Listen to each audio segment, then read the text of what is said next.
Hi guys! So this is just a quick video. This is Elaine again and welcome back to my channel. So I just want to show you the photo book that I order in Photobook Philippines.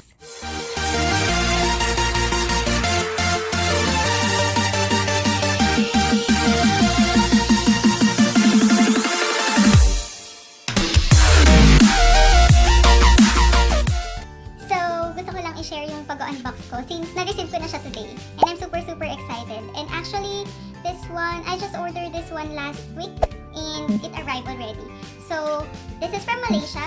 So, international shipping siya and I received it via DHL. So, here it is! So, let's go ahead and open now.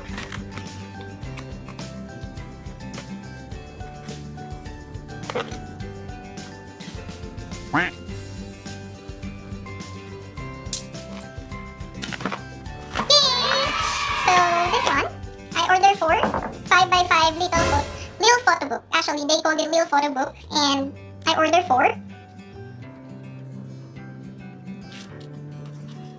I got this one for just 150 pesos, and the original price is 250.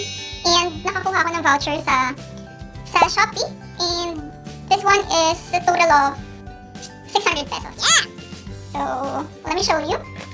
Super ganda ng quality ng pictures niya. This is our trip in Korea. Gusto ko lang ng actually remembrance, kaya ako nag-order.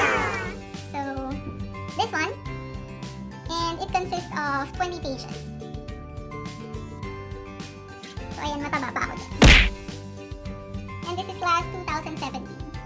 Yung mga old pictures namin yung pinapaprint ko para syempre makip din namin in remembrance talaga.